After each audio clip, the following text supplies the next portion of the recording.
Hey, what's up? My name is Abad. I'm the Embedded Systems Master Career Instructor, which is why today I'm going to be showing you how to use the 3D printer. So 3D printers, right now for this basic training, I'm just going to be showing you how to use these three Stratasys F170 printers. We have a couple of different materials that we can use on these printers. The left printer uses a material called PLA, which is better for drafting prints, like initial, just to kind of see what it would look like in 3D, I suppose, and kind of hold it in your hand.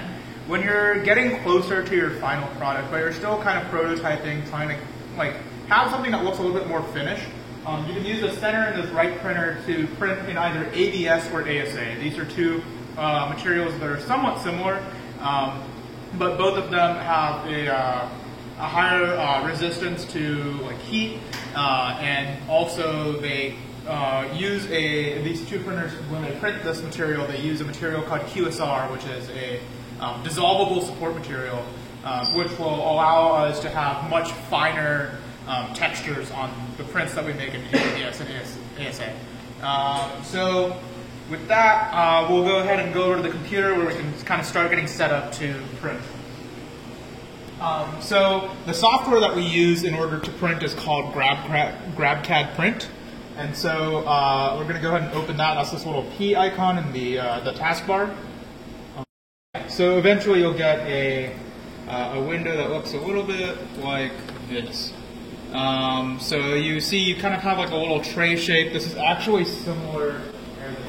It's supposed to mimic the type of tray that we have inside these printers. So this is kind of what the printer actually prints stuff on. And so you can see in that, in this software, you have the same kind of model. And so when we add parts to the software, we'll see them appear on this tray, and we can arrange them, and they'll print in the same area on the tray as we arrange them on the software. For our convenience, I've already found a 3D model on this website called Thingiverse for us to just kind of go through this training with. This is just a guitar pick keychain. I don't play the guitar. It was small, so let's just do it. I've gone ahead and downloaded this, but for your reference, if you're looking for something that you want to 3D print, this is a very good website, Thingiverse.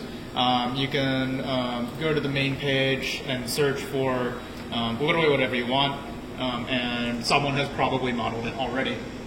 So I already downloaded that though, so I'm going to go ahead and come back to our software here. And so first of all, if someone has already launched this software and they have their own project loaded or something, you're going to want to go up to this file button right here and click New Project. And if it gives you a pop-up about saving the other person's project, you go ahead and say Don't Save, because they should have already saved whatever they wanted to keep in their file. Now you'll have a new project window. There shouldn't be anything here in the Add Models section, and there shouldn't be any trays here in this area labeled Trays. First I'm going to press this Add Models button. That's going to bring up a little window with the file system.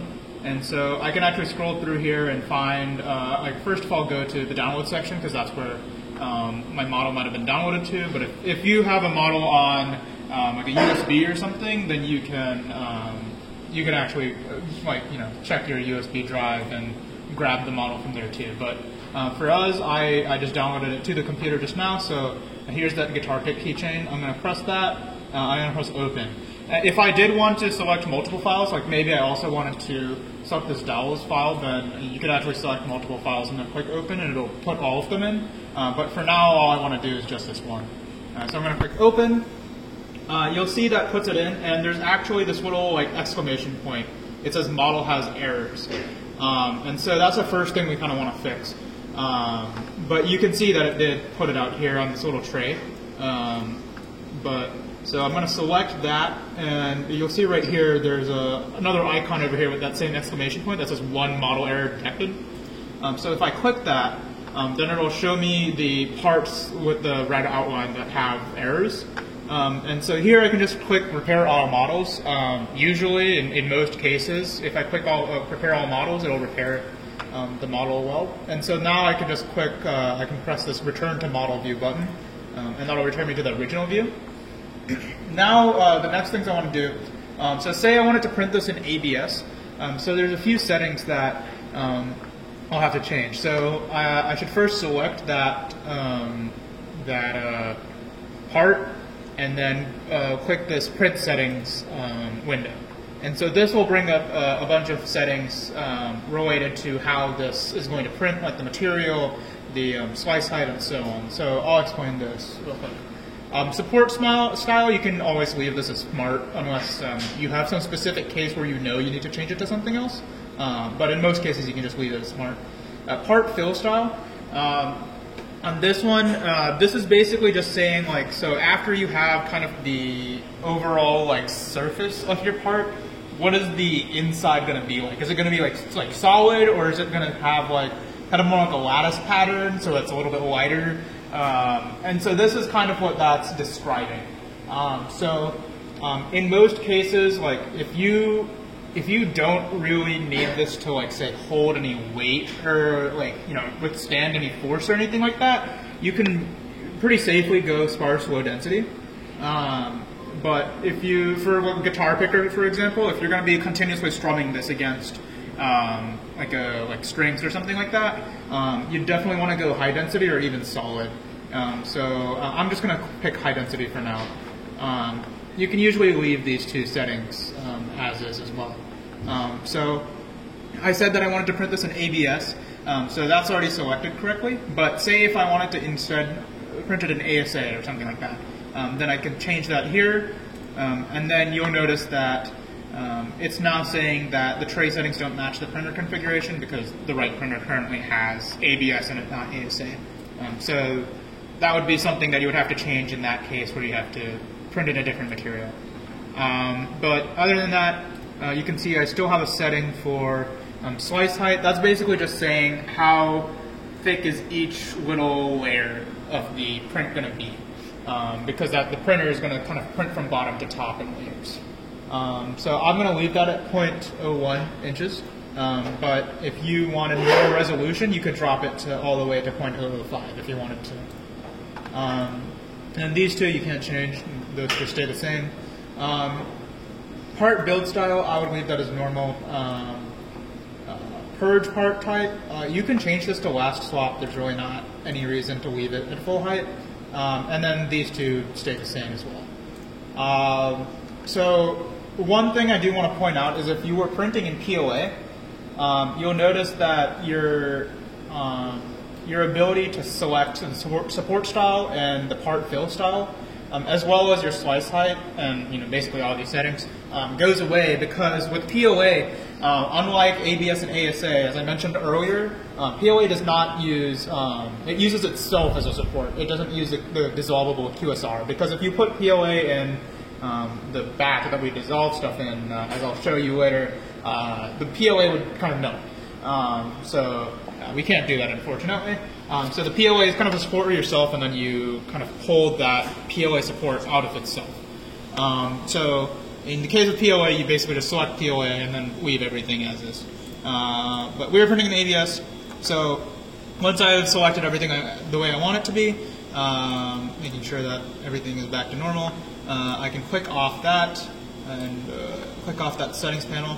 And here there's actually a couple more panels that we can look at. One is a model info. This is in the case where maybe you designed your model in inches, and maybe the GradPad print software imported it in millimeters, and so you might notice that your model is much smaller than you expect it to be. So in that case, you could change the kind of the unit that it's seeing, and so when I change this, you'll see it becomes a lot bigger. So obviously that's not what we want right now, but if you do notice that something is bigger or smaller than you expect it to be, that might be the issue. And then these three settings down here are kind of to, once we import a model, we can still do a little bit of scaling and arranging inside the software. So with this arrange, you'll see especially if I have multiple models on my tray, it can be let's just say I had 3 of these, for example. you'll see it kind of just put them in random locations. But let's say I wanted to optimize it so that the printer takes as little time as possible, or as little material as possible. I can click this optimize box and click arrange this tray, and then it'll do this automatic placement. And so it'll kind of place everything in such a way that the printer will be able to spend as little time as possible moving between the parts. The next thing I can do, again, I'm selecting all my parts to make sure that what I'm doing is applying to all of them. The next thing I can do is orientation. So here I can change basically the rotation on the X, Y, and Z axes. So if I wanted to make everything stand up like this for some reason, then I could click this plus button and it would move it by 90 degrees, like that. And you'll see that this little kind of like trash can kind of thing, which is how the printer switches between materials, is also going to change height to match. But obviously, this would be using a lot more material. So I'm going to leave that down like that.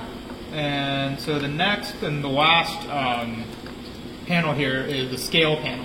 So let's say that you make your model and then you realize that you actually need it to be like some factor bigger. So in this case, if I wanted maybe one of these to be like, I don't know, like 125% times bigger, then I could change this X, making sure that the uniform scaling box is checked, change this to 125, and you'll notice that now this pick in all dimensions is that much bigger than the other two. So I'm going to revert that. So those are those three panels right there. Finally, if you wanted to see like how the printer would print this, you can click this little Show Slice Preview button over here, and so that will do what's called slicing the model. And so now you can see if you you can either play this animation or like move through these moves, and you can see how it kind of like slowly prints all of these. And so that's all the things it would do on that individual layer. So if I change this to all layers, however, I can have it start, and basically you can kind of see it be printed. So that's useful in some cases to see if there's some particular place in the model where it might not print the way you expect it to, but usually you won't have to use this tool. So with that, I'm going to go ahead and reduce this back to 1 because I don't really want to print any more than 1. I'm going to arrange it again, so it's just going to put it right next to the little trash can. And then now we're ready to print. So I actually want to print on the center printer.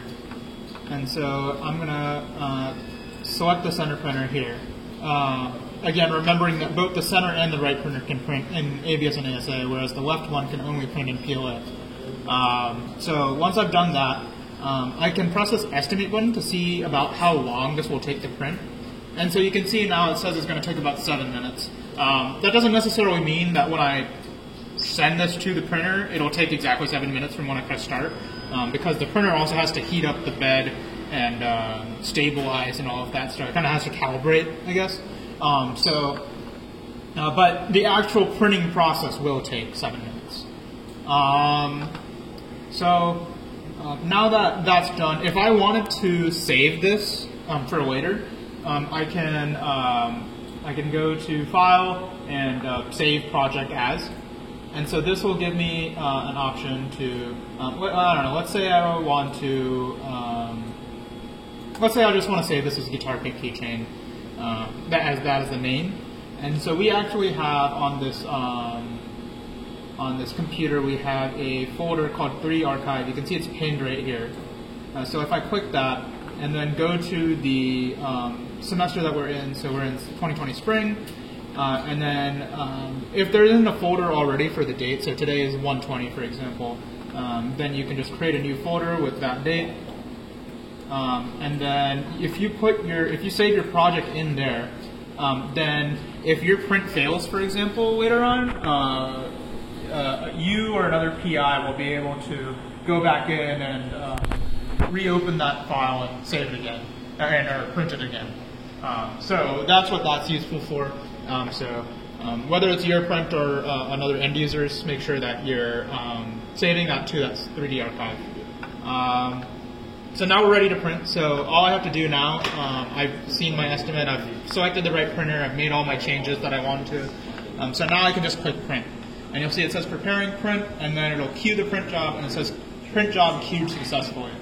Now this is the case where I can look over at this next tab here, schedule, and now I can see that there are some other prints on the center printer already that haven't been started yet. And yeah, I can also see a warning about insufficient support material for successful job completion. So now we can go on over to the actual printers and see what's up there. So here in the actual printers, this is kind of the home page. You can see that this is that initial print that was before mine, but this window basically just shows you any settings or any details about a print, like how much material it's going to use. So this is going to use 0.1 inches cubed of ABS and 0.1 inches cubed of QSR. And so it'll also give you the option to start the print. And then the next button is for looking at the queue. So here you can see what was last printed. So this is this file right here. And then you can also see the next files that are in the queue to be printed. So here you have this print that we just saw right here, this Iris 8 mechanism right here. And then here's my guitar pick keychain that I just put on the queue. The next button is the materials button. Here you can see the level of ABS and QSR, or in the case of the POA printer, you'll just see the level of POA. And here we can actually see that our QSR, which is our dissolvable support material, is at 0%. So that is something that we're going to have to switch out, which I'll show you how to do right now. And then finally, there's one more button, which is just here in the case where you have to, for example, change the height of the table in order to clean underneath or something like that. You can click these up and down buttons, and it'll actually move the table up or down so that you can reach underneath and grab those stray filaments. So now back to our problem with the QSR. So the way that material is stored in these printers is we've got two bays in each of these printers, and they correspond to the size. So this, you can see there's a lot of this white filament. That's that ABS on the left side. It corresponds to bay 1. You can see there's also a number 1 here. And then bay 2, you can see there's this is empty basically. That's that QSR that's at 0% on bay 2. So we actually want to remove this and put in a new roll with it. So how I'm going to do that is I'm going to click this this roll, and so now I'm going to get some details about it. So I want to click this unload button, and what that's going to do is first it's going to lock the door, and then it's going to start unloading this spool. So you can see it's kind of pushing out that material. So it's going to slowly do that, and you can kind of hear it pushing that out slowly. You can kind of start rolling this back as well.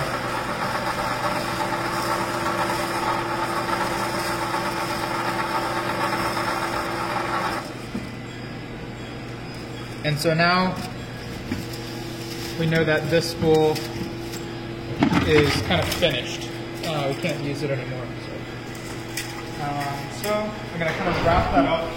You'll notice on these spools that kind of I guess on two parts there's this little ridge, kind of. And so you can actually kind of snap the filament in there. So that this is just hanging out wildly. So I'm going to kind of throw that inside there. And then on the side, you can snap it into this little part so that it'll kind of stay. And so now, if I move this around, it's not going to, untangle. So with these used filaments, we can put them right here, and then these little like containers for the filament, or we actually send them back to the company for to be reused. So, ooh. All right. So with that, obviously now that we've taken out that spool, we need to put in a new spool. So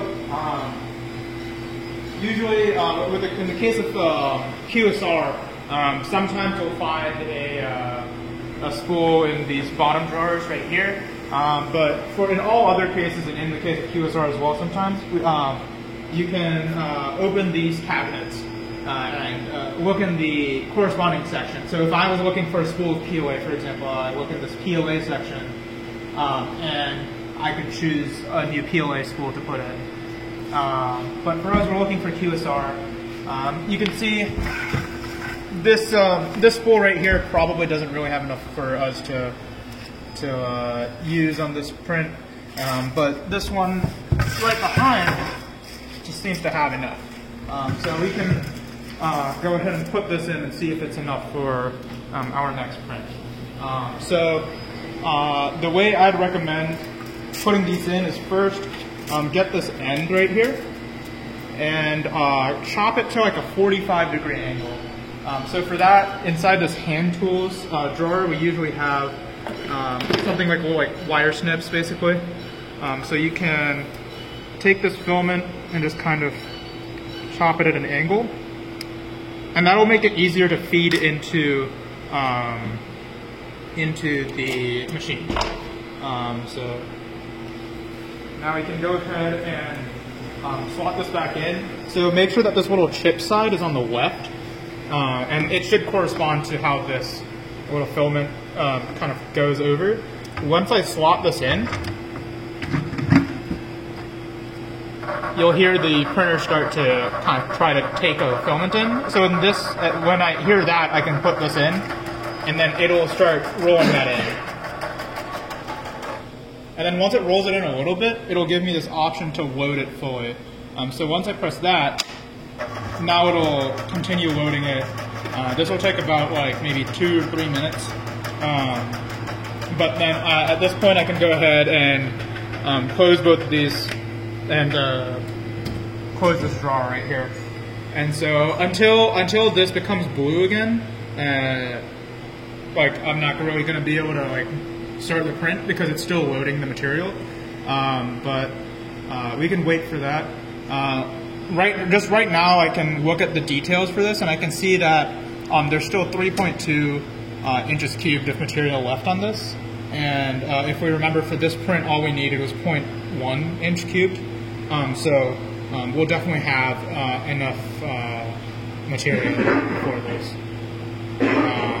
So now we wait.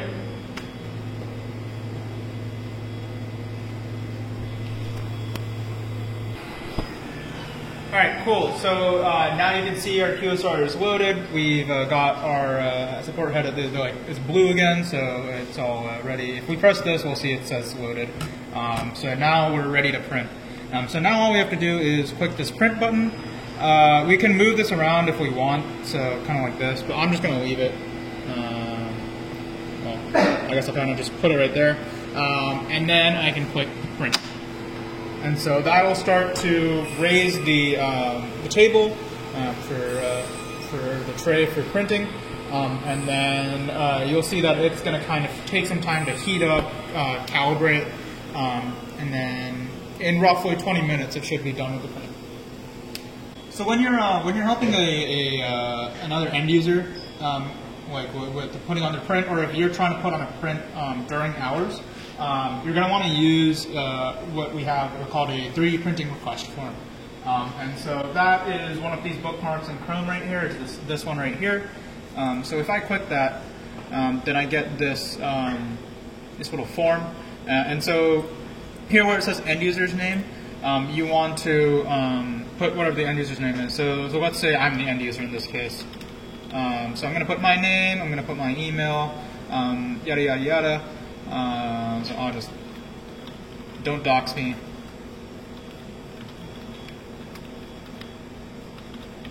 but I'm just going to fill this out. And then here you can see we've got a tray name setting. So whenever you're printing during open hours, you're going to want to actually make sure that your tray is named in this format that's shown here.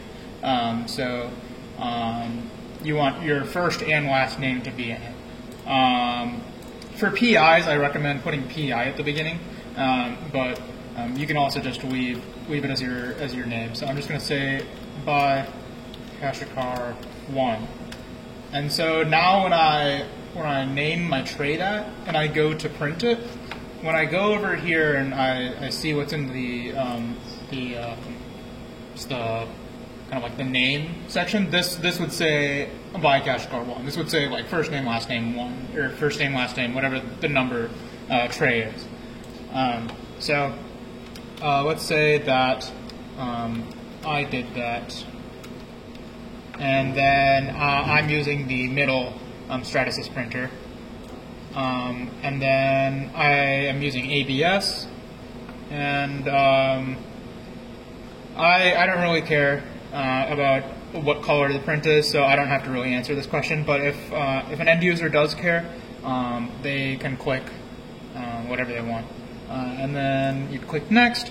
And here, this is where you, when you're helping an end user, or in this case, when I'm like filling this out for myself, this is where I would put in my information. So again, I'm going to put in my name, and then here I also want to put in estimated print time. So this is important because we don't actually, on these Stratasys printers, we don't allow prints that are longer than 8 hours. And then we also don't allow, you'll see this next answer right here is asking estimated print volume. We don't allow prints that have a very large print volume, like maybe more than 15 inches cubed. So we want to make sure that like when you press this estimate button, that this print time is less than 8 hours, and that the model and support material used are underneath 15 inches cubed. Here I can see that 7 minutes, so I'm going to put, in this format, I'm going to put 0007, and then here an estimated print volume. Each of these is roughly 0.1 inches cubed, so I'm just going to put 0.2. And then we're not using the Mark Forged printer, so we don't need to put anything about print cost. And then we can just submit the form. And so once you submit this, there's another link right here, the 3D printing request form responses. So when we click this, we can actually see that what I just put in, this print, just showed up right here at the bottom of the form. So in the event that someone's print fails or something like that, you can go back in here and search for their tray name or their email address, and you'll find that. It's done, as you can see. The little screen says done. And if I click this, it'll say print successful. And so now we're ready to take out our print. So we're going to open our door. And so how I release this tray is I'm going to push down right here on these two sides, like that, and that's going to kind of push out the tray. And then I can grab the handle and lift it out. So now you'll see that as it showed on the software, you've got like this layer of support material underneath, and then you have your actual print on top of that. And so sometimes what you'll find is by just kind of like bending the tray a little bit, you'll get just the print to come off when the support material will stay on the tray. But in most cases, your support material will come off the tray along with your print. Never mind, I guess we're not seeing that this time. But you can take this over here. So with these, we would basically want to, normally these would have some sort of support material on them. And so what we want to do with them is we have to dissolve away the support material, right? And so we would take it over to this guy right here. This is our dissolve, like a bath for dissolving the material. And so you can see you've got a bunch of 3D prints in here.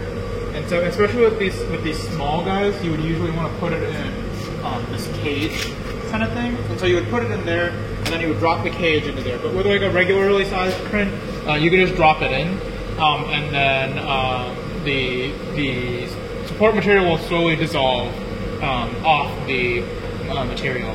If you notice that this temperature isn't up to 70, it's most likely that the bath is off, and so you can just click this this little power button, and that'll turn it back on, and you'll see this timer go back up to some time.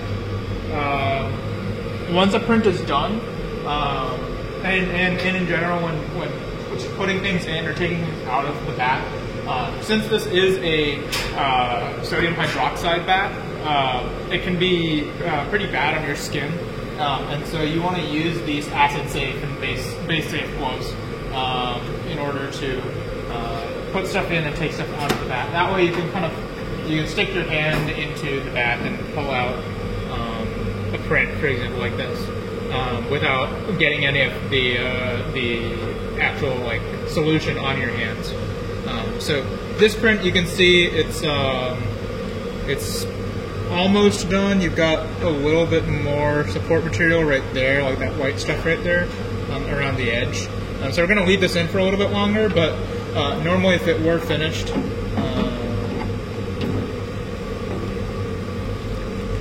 like this, so this one I don't really see any more support material on it. So I can kind of let all of the bath kind of like drip out of the piece.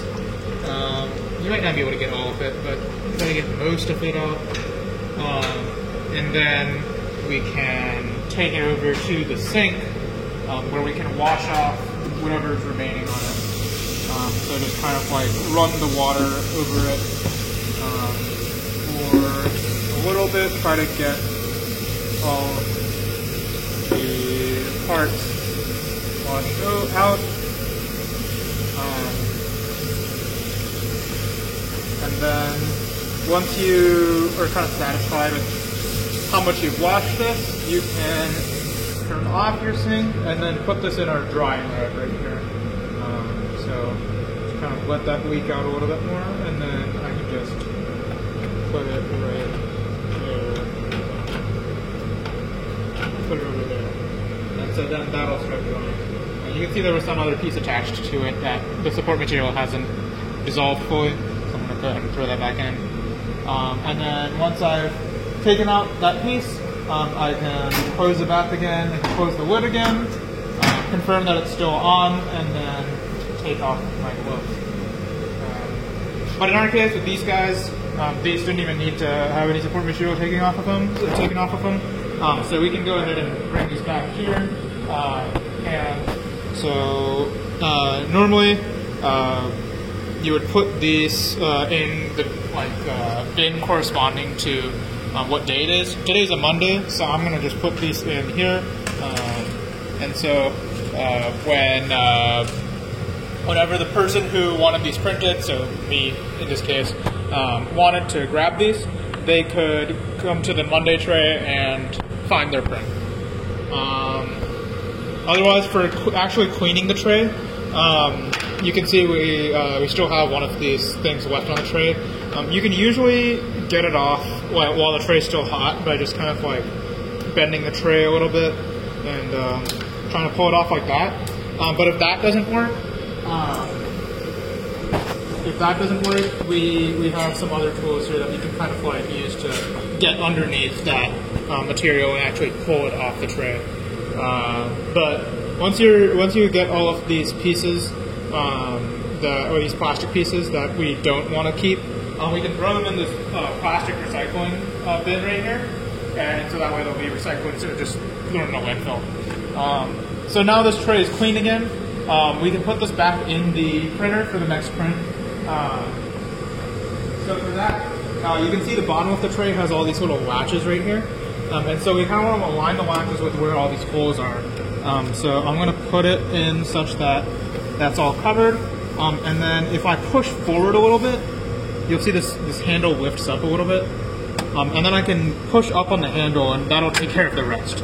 So that went all the way up. Once that's level right here with the handle of the tray itself, then I know that it's like locked in place. And I can close the door again. Once I close the door, the screen will say part removal, is the tray ready for another job? In this case, I'll say yes it is because I've cleaned the tray completely.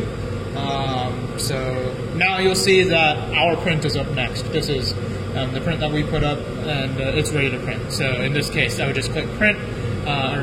First I'd want to check and make sure that all materials are at the right levels and like it's the right color. In our case, we didn't really care what color it was, so we don't have to change that. Then we can just click print, position it again, and start up the printer. That's all we got. See y'all around.